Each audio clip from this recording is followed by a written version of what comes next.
ಸ್ನೇಹಿತರೆ, ಯಾದಗಿರಿ ಅಷ್ಟು ಹಿಂದುಳಿಯಲು ಕಾರಣವೇನು?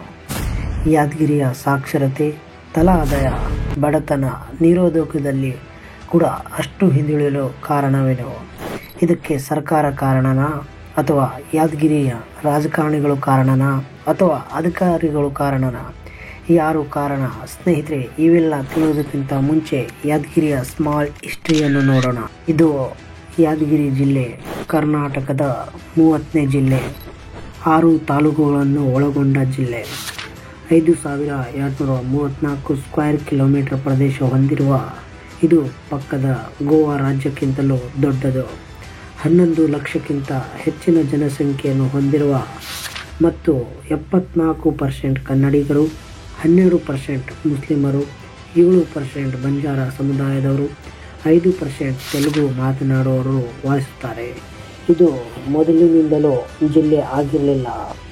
ಭಾರತ ಸ್ವಾತಂತ್ರ್ಯವಾಗುವ ಮೊದಲು ಇದು ಹೈದರಾಬಾದಿನ ಪ್ರದೇಶವಾಗಿತ್ತು. ಸ್ವಾತಂತ್ರ್ಯದ ನಂತರ ಅಖಂಡ ಕರ್ನಾಟಕದ ಗುಲ್ಬರ್ಗಾ ಜಿಲ್ಲೆಯ ಪ್ರದೇಶವಾಯಿತು. ನಂತರ 2010 ಏಪ್ರಿಲ್ 10ರಂದು ಅಂದಿನ ಮುಖ್ಯಮಂತ್ರಿಗಳಾದ ಯಡಿಯೂರಪ್ಪನವರು ಗುಲ್ಬರ್ಗಾ ಜಿಲ್ಲೆಯಿಂದ ಸಪರೇಟ್ ಮಾಡಿ ಕರ್ನಾಟಕದ 30ನೇ ಜಿಲ್ಲೆಯಾಗಿ ರಚನೆ ಮಾಡಿದರು. ಇದನ್ನು ಕಲ್ಯಾಣ ಕರ್ನಾಟಕದ ಭಾಗವೆಂದು ಗುರುತಿಸಲಾಗುತ್ತದೆ. ಆದರೆ ಎಷ್ಟರ ಮಟ್ಟಿಗೆ ಕಲ್ಯಾಣವಾಗಿದೆ ಎಂಬುವ ಪ್ರಶ್ನೆ ಎಲ್ಲರಲ್ಲಿ ಇದೆ. ಎಂಥ ದುರದೃಷ್ಟವೆಂದರೆ, ಸ್ವಾತಂತ್ರ್ಯಕ್ಕಿಂತ ಮೊದಲು ನಿಜಾಮರು ಲೂಟಿ ಮಾಡ್ತಾಯಿದ್ರು. ಅವರಂತೆ ಹೋಲುವ ನಂತರದ ರಾಜಕಾರಣಿಗಳು ಆ ಸರದಿಯನ್ನು ಮುಂದುವರಿಸಿದರು. ಆದ್ದರಿಂದ ಯಾದಗಿರಿಯ ಪರಿಸ್ಥಿತಿ ಇದೇ ರೀತಿ ಕಂಟಿನ್ಯೂ ಆಗ್ತಾ ಹೋಯಿತು.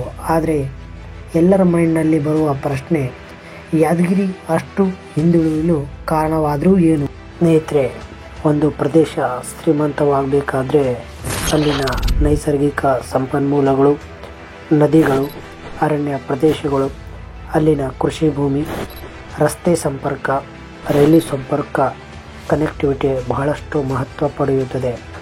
ಆದರೆ ಇವೆಲ್ಲ ಸವಲತ್ತುಗಳು ಯಾದಗಿರಿಯಲ್ಲಿ ಇದೆಯಾ ಎಂಬ ಪ್ರಶ್ನೆ ನಿಮಗೆ ಕೂಡ ಬರ್ತಿರಬಹುದು. ಎಸ್ ಸ್ನೇಹಿತರೆ, ಇವೆಲ್ಲ ಯಾದಗಿರಿಯಲ್ಲಿ ಇದೆ. ಬೆಂಗಳೂರು, ಪುಣೆ, ಮುಂಬೈ, ಹೈದರಾಬಾದ್ನಂಥ ದೊಡ್ಡ ದೊಡ್ಡ ಸಿಟಿಗಳಿಗೆ ಡೈರೆಕ್ಟ್ ರೈಲ್ವೆ ಕನೆಕ್ಟಿವಿಟಿ ಇದೆ. ಅದೇ ರೀತಿ ರೋಡ್ ಕನೆಕ್ಟಿವಿಟಿ ಕೂಡ ಇದೆ. ಅಣು ವಿದ್ಯುತ್ ಉತ್ಪಾದನೆ ಮಾಡೋಕ್ಕೆ ಬೇಕಾಗುವ ಯುರೇನಿಯಂ, ಪ್ಲೂಟೋನಿಯಂ ಯಾದಗಿರಿ ಜಿಲ್ಲೆಯ ಶಹಾಪುರ ತಾಲೂಕಿನ ಗೋಗಿಯಲ್ಲಿ ಇತ್ತೀಚೆಗೆ ಕಂಡುಬಂದಿದೆ. ಅದೇ ರೀತಿ ಉಳುಮೆ ಮಾಡೋಕ್ಕೆ ಬೇಕಾಗುವ ಫಲವತ್ತಾದ ಕಪ್ಪು ಮಣ್ಣು ಕೂಡ ಹೆಚ್ಚಿದೆ. ಮತ್ತು ನೀರಾವರಿಗೆ ಬೇಕಾಗುವ ನದಿಗಳು ಕೂಡ ಈ ಜಿಲ್ಲೆಯಲ್ಲಿ ಕಂಡುಬರುತ್ತದೆ.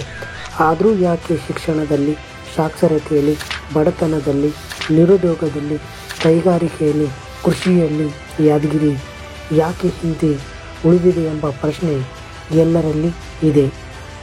ಸ್ನೇಹಿತರೆ, ಇಲ್ಲಿನ ಜನರ ಪ್ರಮುಖ ಕಸುಬು ಕೃಷಿ. ಆದರೆ ಕೃಷಿಗೆ ಬೇಕಾಗುವ ಫಲವತ್ತಾದ ಭೂಮಿ ಇದೆ. ಆದರೆ ಅದಕ್ಕೆ ಬೇಕಾಗುವ ನೀರಾವರಿ ಮೂಲಸೌಕರ್ಯ ಇಲ್ಲ. ಹಾಗಂತ ಇಲ್ಲಿ ಯಾವುದೇ ರೀತಿಯ ದೊಡ್ಡ ಡ್ಯಾಮ್ ಇಲ್ಲ ಅಂತ ಇಲ್ಲ. ಈ ಜಿಲ್ಲೆಯಲ್ಲಿ ಕೃಷ್ಣಾ ನದಿ, ಭೀಮಾ ನದಿ ಮುಂತಾದ ನದಿಗಳು ಹರಿಯುತ್ತದೆ. ಅದೇ ರೀತಿಯಾಗಿ ಕೃಷ್ಣಾ ನದಿಯ ಮೇಲೆ ನಾರಾಯಣಪುರ ಡ್ಯಾಮ್ ಇದೆ. ನಾವು ಪುಸ್ತಕದಲ್ಲಿ ಮಾತ್ರ ನಾರಾಯಣಪುರ ಡ್ಯಾಮ್ ಯಾದಗಿರಿಯಲ್ಲಿ ಇದೆ ಅಂತ ಓದ್ತೀವಿ. ಆದರೆ ನಿಜವಾಗ್ಲೂ ಅದು ಯಾದಗಿರಿಯಲ್ಲಿ ಇಲ್ಲ. ಅದು ಹೇಗೆ ಅಂದರೆ, ಅದು ಯಾದಗಿರಿ ಜಿಲ್ಲೆಗೆ ಕೇವಲ 10% ನೀರು ಮಾತ್ರ ಒದಗಿಸುತ್ತದೆ. ಉಳಿದೆಲ್ಲ ರಾಯಚೂರು, ಬಾಗಲಕೋಟೆ, ವಿಜಯಪುರ, ಗುಲ್ಬರ್ಗ ಈ ಜಿಲ್ಲೆಗಳಿಗೆ ನೀರನ್ನು ಒದಗಿಸುತ್ತದೆ. ಆದರೆ ನಿಜವಾಗ್ಲೂ ಅದು ಯಾದಗಿರಿಗೆ ಸಂಬಂಧವಿಲ್ಲ. ಯಾದಗಿರಿಯ ಹೃದಯ ಭಾಗದಿಂದ ಭೀಮಾ ನದಿ ಹರಿಯುತ್ತದೆ. ಆದರೂ ಏನು ಪ್ರಯೋಜನ? ಸರಿಯಾದ ಕ್ಯಾನಲ್ ಇಲ್ಲ. ಹಾಗಾದರೆ ಇದಕ್ಕೆಲ್ಲ ಯಾರ ನಿರ್ಲಕ್ಷ್ಯ? ಸಾಕ್ಷರತೆಯಲ್ಲಿ ಕೊನೆಯ ಸ್ಥಾನ ಯಾವ ಜಿಲ್ಲೆಯ ಎಂದರೆ ಅದು ಯಾದಗಿರಿ ಅಂತ ನ್ಯೂಸ್ ಪೇಪರ್ ಹೆಡ್ಲೈನ್ನಲ್ಲಿ ಬರುವುದು ಸರಿಸಾಮಾನ್ಯವಾಗಿ ಹೋಗಿದೆ. ಇದಕ್ಕೆಲ್ಲ ಕಾರಣ ಶೈಕ್ಷಣಿಕ ಕೊರತೆ, ಸರಿಯಾದ ಶಾಲೆಯ ರೂಮ್ಸ್ ಇರದಿರುವುದು, ನುರಿತ ಶಿಕ್ಷಕರ ಕೊರತೆ, ಮಕ್ಕಳಿಗೆ ಕ್ವಾಲಿಟಿ ಶಿಕ್ಷಣ ಕೊಡದೇ ಇರುವುದು, ಜನರ ಬಡತನ, ಸರಿಯಾದ ಆಟದ ಮೈದಾನ ಕೊರತೆ, ಹಾಸ್ಟೆಲ್ ಕೊರತೆ, ಹೀಗೆ ಪಟ್ಟಿ ಮಾಡ್ತಾ ಹೋದರೆ ಉದ್ದನೆಯ ಪಟ್ಟಿ ಕಂಡು ಬರುತ್ತದೆ. ಒಬ್ಬ ವಿದ್ಯಾರ್ಥಿ ಗ್ರ್ಯಾಜುಯೇಷನ್ ಮುಗಿಸಿ BEd MA ಮಾಡಬೇಕಾದ್ರೆ ದುಬಾರಿ ವೆಚ್ಚದ ಫೀಸ್ ಮತ್ತು ಹಾಸ್ಟೆಲ್ನ ಕೊರತೆ ಇರುವುದರಿಂದ ದೂರದ ಸಿಟಿಗಳಾದ ಗುಲ್ಬರ್ಗ, ವಿಜಯಪುರ, ಬೆಂಗಳೂರಿನಂಥ ಸಿಟಿಗಳಿಗೆ ಹೋಗುವ ಪರಿಸ್ಥಿತಿ ಇದೆ. ಇದರಿಂದ ಪ್ರತಿ ವರ್ಷ ಸಾಕ್ಷರತೆಯಲ್ಲಿ ಲಾಸ್ಟ್ ಬರುವುದು ನಾರ್ಮಲ್. ಅದರಲ್ಲಿ ನಿರುದ್ಯೋಗ ಎಂಬುದು ಇಲ್ಲಿ ತಾಂಡವವಾಡ್ತಾ ಇದೆ. ಇಲ್ಲಿನ ಯುವಕರಿಗೆ ಅವರ ಸ್ಕಿಲ್ಗೆ ತಕ್ಕಂತೆ ಉದ್ಯೋಗವಿಲ್ಲ, ಸರಿಯಾದ ಕೈಗಾರಿಕೆಗಳು ಇಲ್ಲ.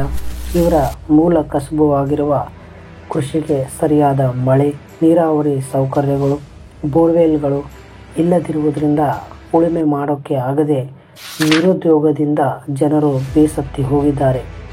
ಇದರಿಂದ ಉದ್ಯೋಗವನ್ನು ಹುಡುಕಿಕೊಂಡು ದೂರದ ಸಿಟಿಗಳಾದ ಬೆಂಗಳೂರು, ಪುಣೆ, ಮುಂಬೈಯಂಥ ಸಿಟಿಗಳಲ್ಲಿ ಹೋಗಿ ಗಾರೆ ಕೆಲಸ, ಡೆಲಿವರಿ ಬಾಯ್ಸ್, ಮೇಸ್ತ್ರಿ ಕೆಲಸ, ಚರಂಡಿ ಹೀಗೆ ಲೋ ಲೆವೆಲ್ ವರ್ಕ್ಸ್ ಮಾಡ್ತಾ ಇದ್ದಾರೆ. ಹಾಗಾದರೆ ಈ ಎಲ್ಲ ಸ್ಥಿತಿಗೆ ಯಾರು ಹೊಣೆ ಅಂತ ನೀವೇ ತಿಳಿಸಿ. ಏನು ಸರ್ಕಾರ ಹೊಣೆನಾ, ರಾಜಕಾರಣಿಗಳು ಹೊಣೆನಾ, ಏನು ಅಧಿಕಾರಿಗಳು ಹೊಣೆನಾ? ಇದರ ಬಗ್ಗೆ ನಿಮ್ಮ ಒಪಿನಿಯನ್ ಏನು ಅಂತ ಕಾಮೆಂಟ್ನಲ್ಲಿ ತಿಳಿಸಿ ಸ್ನೇಹಿತರೆ. ಮುಂದೆ ಯಾದಗಿರಿಯ ಫ್ಯೂಚರ್ ಬ್ರೈಟ್ ಆಗಲಿ, ಚೆನ್ನಾಗಾಗಲಿ ಅಂತ ಆಶಿಸೋಣ. ಅಲ್ಲಿಯವರೆಗೆ ತಮ್ಮೆಲ್ಲರಿಗೆ ಜೈ ಹಿಂದ್.